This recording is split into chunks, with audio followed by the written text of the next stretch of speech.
What's up, y'all? It's your mama, little brother, you cool uncle, OG Freeze, man. Man, I'm finna here, man. I got to tap in with y'all because I read an article that had a pretty interesting story in it, and the story was a little. Some people gonna view it as racist, and about the story, and some people can view it as damn. You know what I'm saying? It's like a kind of like an eye opener. You know what I'm saying? I can kind of like see it both ways. And I'm gonna tell y'all this story in the story form so you can get where I'm coming from and you can see it. And I'm gonna let y'all determine how you feel about it. The story goes, it was a scientist in the eastern hemisphere that was trying to build a perfect human. And the scientist had all the body parts except one organ that he was missing. And that one organ was the brain. So the scientists decided to try to find out, do research on, where he can go to get the best brain. And it came out that the best place to go get the brain was in the Western Hemisphere, in this place called the United States. So he walks into the store. The story goes, he walks into the store. And when he walks into the store, it has different brains on the counter. And there's a man behind the counter. And when he walks up to the man, he sees the price of $75,000 for the first brain. So the scientist asked the guy behind the counter, why is this brain $75,000? And the scientist said this is a brain of an Hispanic person, and Latino, and this brain is the brain of people that work hard. These people were hard workers. So he goes to the next brain, he sees the price, and the price was $150,000. So he was like, so why is this brain cost more than this brain? What's this brain right here? And the man behind the counter was like, this is the brain of a Chinese man. Chinese man were very good, they're very smart with arithmetic, and they're very good agriculture-wise as far as building and things of that nature. And they were just real wise people. So the scientist like, he shakes his head. He says, so I see this other brain right here. Next to it, it costs $1 million. So he said, why is this brain cost more than both the other two brains combined? So he says, this is the brain of a white man. And the reason why this brain right here costs so much, because this brain of the Caucasian learned how to conquer and tell everybody else in the world what to do. This brain was good at, coming up with manipulative ideas and learning how to take other ideas from the other brains and put them together and control their information and their people through their own ideas and ideology. So he was like, man, that might be a good brain to get. I can get a brain that can control all the other brains. So he looked behind the counter. He said, I see a brain up there on that top shelf and I don't got no price on it. He says the brain is priceless. He said, so what makes that brain right there priceless? Oh, he said, this brain right here, this brain on the shelf back here. Oh, this is a brain of an African descendant. And so the guy said, the brain of an African descendant, the scientist said, the brain of an African descendant? So he was like, yeah, he said, but you still not explaining it to me. He said, okay, I got one brain that's 75,000. You said that was of the Latino descent. And I got another brain, 150,000. You said that was an Asian or Chinese descent as well. And then I got this $1 million brain that you said controlled the rest of the other brains. So I'm trying to figure out still, why is the other brain, if this brain controlled the rest of them, why is that brain right there priceless? The brain of an African descendant. He said, the reason why this brain is priceless is because this brain has never been used. I'm gonna let that sink in, y'all. And he said the brain was priceless because the brain has never been used. So this let me know when I looked at this, I kind of took offense at first, but then I'm looking at it like, the way that we've been marketed and been perceived as blacks is like we lazy, we don't use our brain, and they don't promote the good stuff that we do. It's kind of like a crime to, put the spotlight on the blacks that are winning or doing the right thing. Like an example of that, even in the hip hop community, like you don't really hear about the achievements of Chameleon there. Chameleon there is one of them rappers that, he took his money and he invested in Silicon Valley. And these are the type of rappers that they don't really promote like that. They don't really promote like what Trey the Truth do on Trade A and stuff like that. Now, don't get it twisted. You got real rappers out here that's really do stuff for their community. Even basketball player like Jalen Rose. I salute Jalen Rose up there in Michigan because he built the school. You know what I'm saying? So, but these are the things they don't market or they don't advertise. They don't advertisers doing dumb shit. You see what I'm saying? And we be portrayed to the world like in a certain light. And that's why this stuff with Puffy is real important and real big. Like to us, it's old news and maybe looked at a certain type of way. But to people in the world, they look at him as a hero, an entertainer or a star. And the world looked at as our hero. And like I said, if this can happen, stuff like this happens to billionaires, you know what I'm saying? And, you gotta look at, they just put out a documentary, Surviving Diddy. And this is what started, and this is what happened with R. Kelly. It started out like that with R. Kelly. You know what I'm saying? So also and that's what happened to him right before he went to prison. You know what I'm saying? And I'm one of them dudes that, like I said, honestly, I don't wish prison on nobody, but if you did something to some kids or you did something to some women, then if you did that, you know what I'm saying, whatever you got coming, man, that's coming. Where that? And a lot of black media outlets, they weren't speaking on this shit at first. They was quiet. And this has been going on for the last 30 years, man. A lot of the last 30 years, of hip hop is under scrutiny. People looking at it. People looking at it now. Like now you can go back and a lot of stuff that was in our face, you know what I'm saying, being the wolves off your eyes now, a lot of this stuff you can see. You can see how Rick Ross and them was fun to Justin Bieber, hanging around Justin Bieber and these kids stuff, because you got to think too, a lot of these dudes, even including Jermaine Dupri, all these guys was around Diddy, and they showing pictures of people that hung with Diddy a lot because they let you know too that they watching them.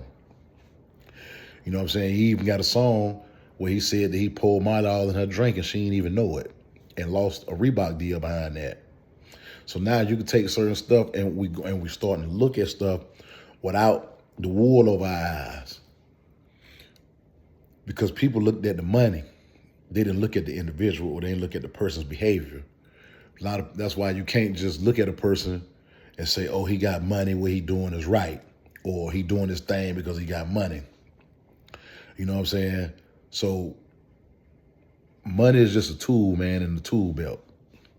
It don't have nothing to do with the inside of a person. You see what I'm saying? Because yeah, I just showed you. The devil ain't nothing spooky. The devil gonna come to you in everything that you want. It's gonna be the devil come in a Prada dress, a red one. So it's gonna come to you in your desires and the things that you look up to.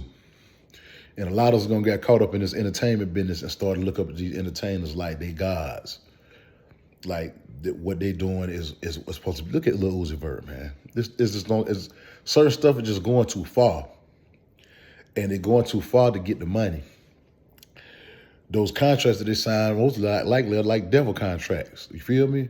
And if you pay attention to the younger ones that came into this entertainment business as a youngster, and you look at them, you'll see they come across as weirdos. Look at Britney Spears. Since we talk, so I don't want people to say, oh, he just talk about the blacks. No, Britney Spears. Look at Britney.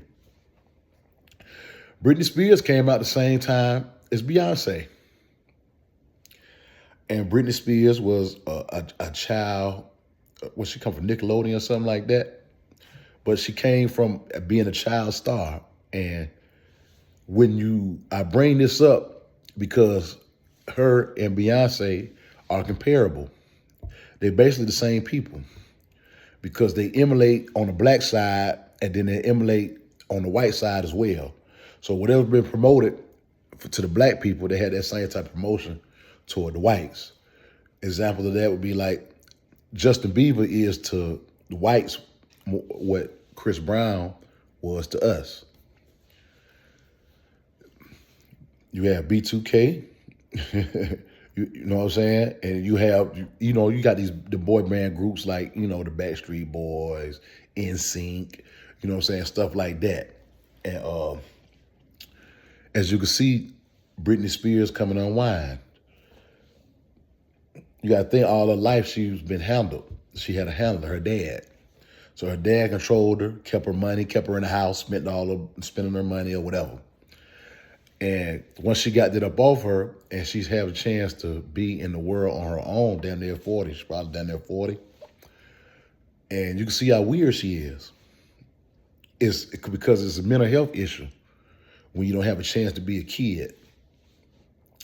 Beyonce, too, never had a chance to be a kid. If y'all look at it, she came on what it was, one of them star shows, you know what I'm saying? But you growed up as a kid to be groomed to be a star. And Beyonce's dad also controlled her stuff until, Jay-Z came along. And basically, like, they have handlers and they'll never have a chance to be a kid. Michael Jackson never had a chance to be a kid. When you're a childhood star, not having a chance to be a kid has a psychological effect on these people. So a lot of people want to be stars and a lot of people chase their dream of being a star, but sometimes that stuff come with a price. A lot of times it come with a price, as you can see. You know what I'm saying? Sometimes that price may be your asshole. As you can see, a lot of times, hey, man, y'all see what's going on, man. You know what I'm saying? A lot of times the stuff come with the price of motherfucker want you to sign that contract and sign your ass over. That's just what it is as we start to see. You know what I'm saying? And a lot of people starting to wake up and starting to realize, put these pieces together and see what's going on with these dudes, man. And like I said, you never get caught up. Now they're making you starting to go back over the course of these last 30 years that Diddy had his reign in the hip-hop game. You got people right now today, they still scared to mention this man. They're scared to trash this man. So I didn't get caught up in whether or not Gucci Mane was clout chasing or Gucci Mane was doing this and that. It was the fact that he said something that let us know that Diddy ain't got nothing on him. That's the way I looked at it. A lot of people looked at it as the man was clout chasing. A lot of them clout chasing. A lot of people chase trending topics. That's what go on these days. I'm on here talking about a trending topic. So it wouldn't be no different if I was a rapper and I came up with it. You know what I'm saying?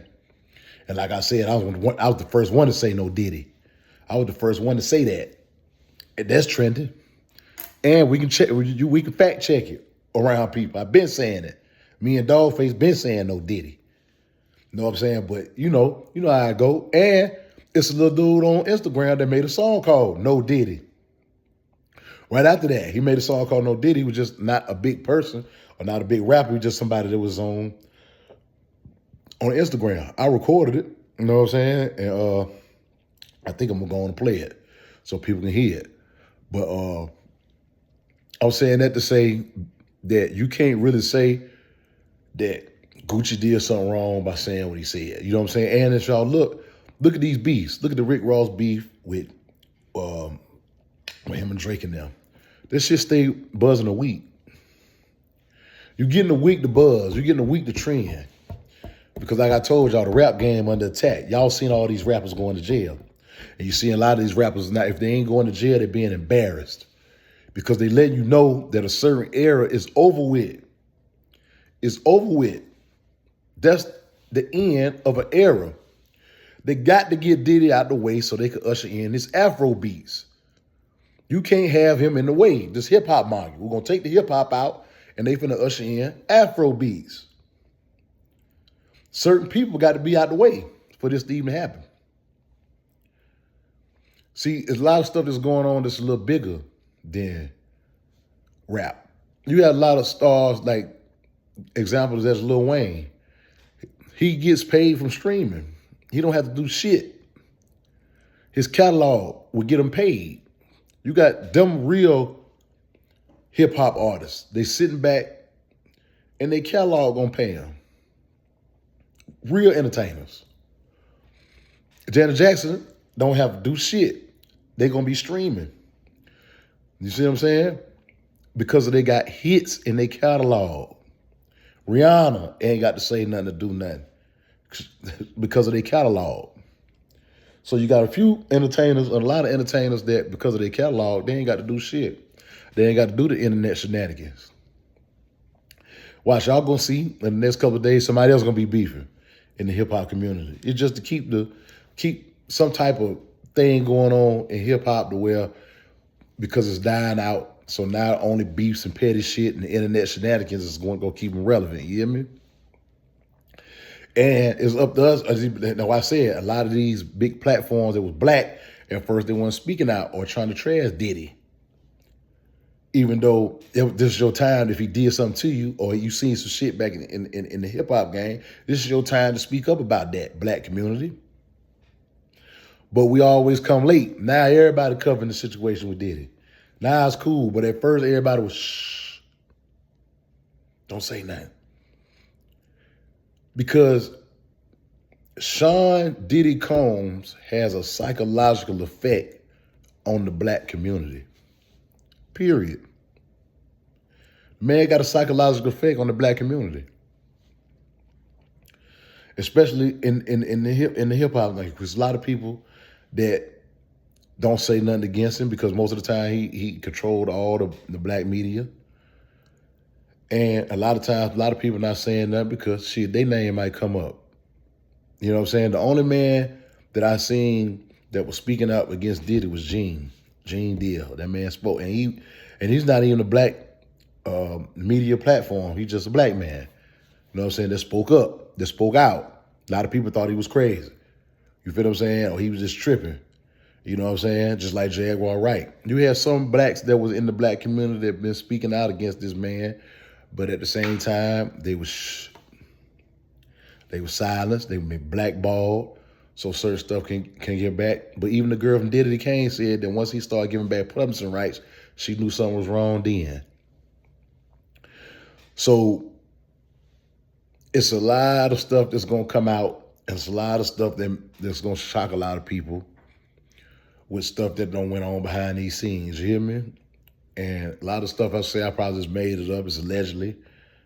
You know what I'm saying? So I don't want to, be held accountable for saying something and y'all saying it ain't true. So if you don't believe it's true, hey, don't listen to me. It's just my opinion.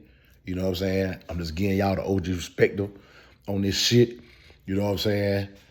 And this weekend I went to the Black Effect thing, the Thrown by Charlamagne the God for a lot of podcasters. So I'm gonna shout that out because there's a lot of people there that I was networking with that I met and I bumped into that probably is gonna be reaching out, and we're gonna be reaching out, working with each other. And like I said, man, like, it was good to see the black community out doing positive things and being out there doing something positive. I'm getting into where I'm gonna be going to a lot of schools and juvenile homes, speaking to a lot of at-risk youth. And because the stuff that I talk about as far as the prison part go is very detailed, it's very informative, because I was in the trenches with this shit for real. I'm really in the trenches with this shit. When it comes to that penitentiary shit, I was really in the trenches. It's nothing to brag about, but it's something to learn from. And I do brag about it in the form of I made it through that shit, and I know it's a lot of people that wouldn't have never made it coming out of where I'm coming from. A lot of them. A lot of them. A lot of them wouldn't have never made it. So you fucking right, I'm proud of this shit. You hear me? Because if it wasn't for prison, I wouldn't be the man who I am today, and I can admit that.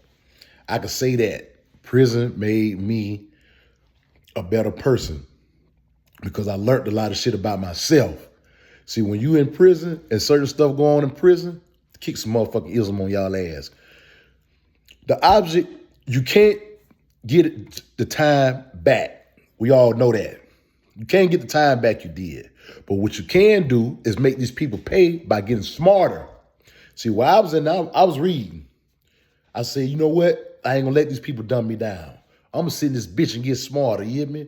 I started reading books. I taught myself Spanish. You know what I'm saying? I stayed aware.